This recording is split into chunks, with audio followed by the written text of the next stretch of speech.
स्वागत है। आप में से बहुत से लोग ओएसडी के बारे में ओएसडी के साथ पहले से जुड़े हुए हैं और इसके बारे में जानते हैं, पर कुछ लोग आज पहली बार जुड़े हैं, तो उनको मैं ऑनलाइन स्कूल ऑफ ड्रामा यानी ओएसडी के बारे में थोड़ी जानकारी देना चाहूंगा। पिछला पूरा वर्ष 2020 हम सभी को एक वैश्विक आपदा का सामना करना पड़ा। महामारी कोरोना ने और उसके भय ने पूरी दुनिया को जकड़ लिया था और हम आज भी उसके प्रकोप से उबर नहीं पाए हैं।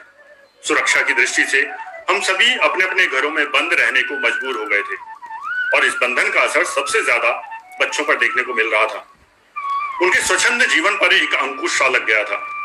ऐसे में सुभाष रावत जी, जिन्हें हम सभी प्यार से सुभा के नाम से जानते हैं, उन्होंने ऑनलाइन स्कूल ऑफ ड्रामा की शुरुआत करी ताकि बच्चे अपने घर बैठे बैठे भी ड्रामा से जुड़ें और अपनी रचनात्मक कल्पनाओं को पंख दे सकें। ऑनलाइन के माध्यम से ड्रामा सिखाने के लिए नई नई तकनीकों का विकास किया गया और धीरे धीरे और लोग जुड़ते गए और आज ऑनलाइन स्कूल ऑफ ड्रामा एक सशक्त टीम के रूप में खड़ा है। और इस टीम में न सिर्फ भारतवर्ष बल्कि विश्व के अन्य देशों से भी सदस्य जुड़े हुए हैं। ओएसडी की वर्कशॉप में पार्टिसिपेट करने वाले बच्चे तथा वयस्क भी अब भारत के विभिन्न प्रांतों और विश्व के अलग अलग देशों से आ रहे हैं। ओएसडी न सिर्फ 6 साल के बच्चों के साथ वर्कशॉप करवाता है, न सिर्फ 80 वर्ष तक के वयस्कों के साथ ड्रामा वर्कशॉप करवाता है, बल्कि अपनी ड्रामा टीचर ट्रेनिंग के माध्यम से कला व शिक्षा से जुड़े लोगों को भी ऑनलाइन ट्रेनिंग में ट्रेन कर रहा है। साथ ही इन वर्कशॉप्स में इन वर्कशॉप के अलावा ड्रामा, थिएटर, चिल्ड्रन और कला से जुड़े विभिन्न विषयों पर विभिन्न चर्चाओं के माध्यम से उन पर प्रकाश डालने और उन पर समझ को विकसित करने का प्रयास कर रहा है। और इसी के तहत वेब डायलॉग विद शुभा के नाम से एक 5 दिवसीय वेब श्रृंखला का आयोजन किया गया, जिसमें स्वरूप संपत, प्रलयन, वॉल्टर पीटर, टोनी जैक्सन और मोहन आगाशे जैसी प्रतिभाओं ने ड्रामा, थिएटर और चिल्ड्रन से जुड़े विषयों पर चर्चाएं की। इसके अलावा हाल ही में पेंटिंग्स को गहराई से समझने के लिए रीडिंग अ पेंटिंग नाम से एक वर्कशॉप मीनाक्षी द्वारा ली गई तथा mental health education for teachers के नाम से एक workshop drama therapist Praveen Jain द्वारा ली गई। इस कठिन समय में जब लोगों का बाहर निकलना बंद हो चुका था, तो भी ऑनलाइन ड्रामा की समझ विकसित करने के लिए और इसे दूर दराज के इलाकों तक भी ड्रामा वर्कशॉप को पहुंचाने के लिए पिछले 2 महीनों से OSD her Sunday drama for hope and happiness नाम से एक निःशुल्क वर्कशॉप का आयोजन कर रहा है। इस वर्कशॉप में भाग लेने के लिए कोई फीस नहीं देनी होती है और अब तक बच्चों और वयस्कों को मिलाकर इसमें 1000 से ज्यादा पार्टिसिपेंट्स हिस्सा ले चुके हैं। इसके अलावा ओएसडी अलग अलग उम्र के प्रतिभागियों की अलग अलग आवश्यकताओं को समझते हुए एक नई प्रणाली के साथ काम कर रहा है, जिसे मल्टी फैसिलिटेटर मेथड का नाम दिया गया है। और संभवतः ऑनलाइन स्कूल ऑफ ड्रामा ऐसी पहली संस्था है जो ऑनलाइन शिक्षा के क्षेत्र में इसे पहली बार प्रयोग कर रही है, या यूं कहा जा सकता है कि इस प्रणाली की जन्मदाता है। इस मल्टी फैसिलिटेटर प्रणाली में एक ही क्लास में पार्टिसिपेंट्स को कई एक्सपर्ट्स के साथ सीखने का अनुभव मिलता है और ऐसा भी शायद पहली बार ही हो रहा होगा कि 12-15 बच्चों की क्लास को 5-5 फैसिलिटेटर सिखा रहे हैं, यानी 3 बच्चों पर एक मेंटर होता है। इसी मल्टी फैसिलिटेटर मेथड का प्रयोग करते हुए 10 मई से 9 जून तक की एक माह की वर्कशॉप आयोजित की गई, जिसमें 8 से 16 वर्ष की उम्र के बच्चों ने भाग लिया। बच्चों को 2 ग्रुप्स में बांटा गया। पहला ग्रुप 8 से 12 वर्ष का, जिनकी परफॉर्मेंसेस आज दिन में संपन्न हुई, और दूसरा ग्रुप 13 से 16 वर्ष के बच्चों का, जिनकी परफॉर्मेंसेस को देखने के लिए हम यहाँ इस जूम के मंच पर एकत्रित हुए हैं।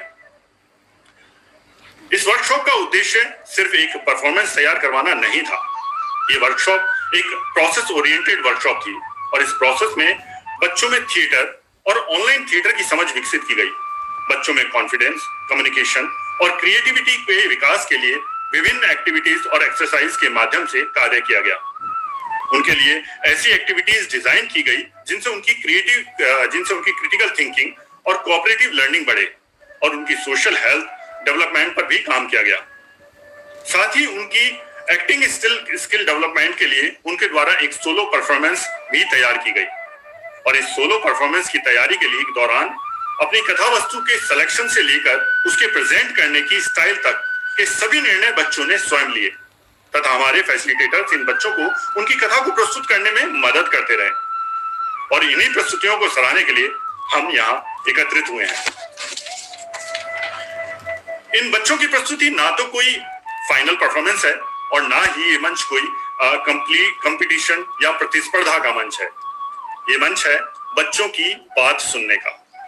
तो आइए देखते हैं कि ये बच्चे अपनी अलग अलग प्रस्तुति के माध्यम से आपसे और हमसे क्या कहना चाहते हैं। आइए इनके प्रयास को सराहें और प्रोत्साहित करें। तो अब मंच की बागडोर बच्चों के हाथ में ही दे देते हैं। तो बच्चों से शुरू करते हैं। यश।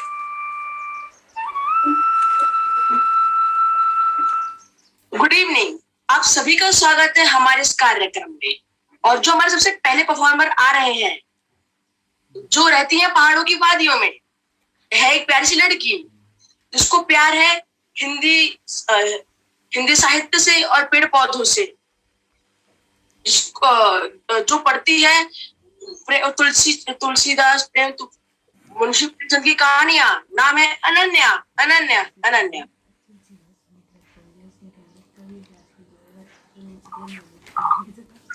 ये कहानी है सिमरन की, जिसने जिंदगी में बहुत सी कठिनाई आने के बाद भी हिम्मत नहीं हारी। तो चलिए देखते हैं सिमरन की कहानी अनन्या की जुबानी। दोस्तों, मैं हूँ सिमरन। बात तब की है जब मैं दिल्ली रहा करती थी और सेकंड क्लास में पढ़ती थी। एक दिन मैं थोड़ी से घर आई तो मैं मम्मी से पूछा, मामा आप सामान क्यों पैक कर रही? हम कहाँ जा रहे हैं? बेटा हम गांव जा रहे हैं। गांव तो छुट्टियों में गए थे, फिर से गांव जा रहे हैं? हाँ बेटा, पर अब वापस नहीं आ पाएंगे। तुम्हारी दादी चाहती है कि हम गांव ही रहें। फिर हम गांव आ गए। जैसे जैसे बड़ी होती गई वैसे वैसे मेरे पैरों में एक छाले समाने हो गई। मेरे पैरों में बहुत दर्द होने लगा। छाले पहले बहुत मुलायम थे, पर धीरे धीरे वो कील से जुड़ने लगे। मेरे हाथों और पैरों में भी दर्द होने लगा।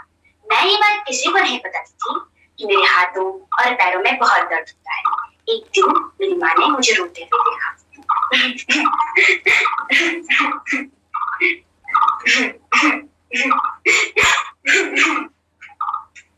क्या हुआ बेटा, तुम रो क्यों रही हो? तुम्हारी बुआ ने मुझे बताया कि तुम छुप छुप के रोती हो और तुम्हारे पैर में एक अजीब सी बीमारी हुई है। जरा मुझे तो दिखाना। मैं तुम्हारे पापा से इस बारे में बात करूंगी। फिर हम हॉस्पिटल चलेंगे। फिर मुझे हॉस्पिटल ले जाया गया। डॉक्टर्स ने बताया मुझे जो बीमारी हुई है वो हजारों में से एक को होती है और मुझे ज्यादा चलने के लिए मना किया।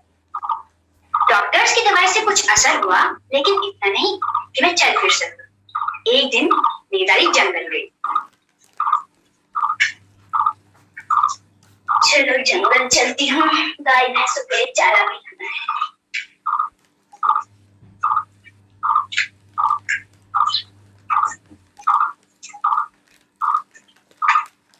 अरे मुझे ये क्या मिला? ये तो एक दवाई है। मैं इसको सिमरन के लिए ले जाती हूँ, फिर वो ठीक हो जाएगी।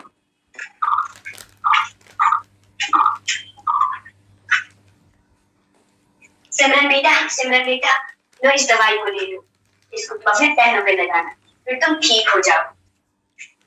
ठीक है दादी, दे दो, मैं इसको अपने पैरों पे लगा लूंगी। चलो अपने पैरों पे लगाती हूँ।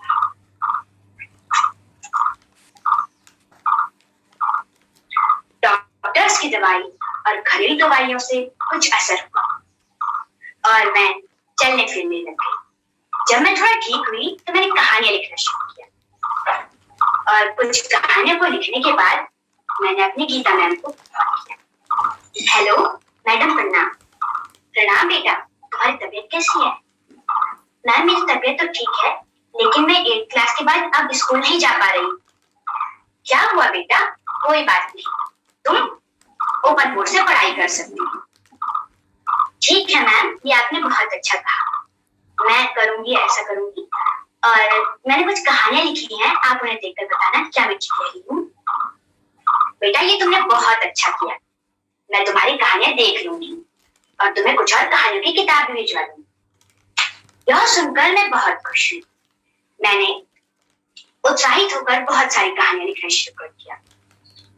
फिर एक दिन मैंने मेरी बात रीजनल रिपोर्टर की संपादक गंगा असनोड़ा मैम से करवाई। ये मौका मुझे अजीम प्रेमजी फाउंडेशन के डॉक्टर प्रदीप पंतवाजी ने दिया। सभी ने मिलकर मेरे सपनों को उड़ान दी और मेरी पुस्तक प्रकाशित हुई हौसले की जीत। आइए अब मिलते हैं लेखिका सूरज से।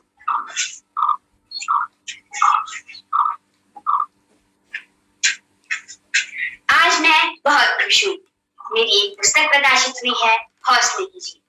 जब मैं लिखती थी तो मेरे हाथों में भी दर्द होता था, फिर भी मैंने एक पुस्तक लिखी। आप भी कभी हौसला न हारें, क्योंकि हौसले की हमेशा जीत होती है। Thank you.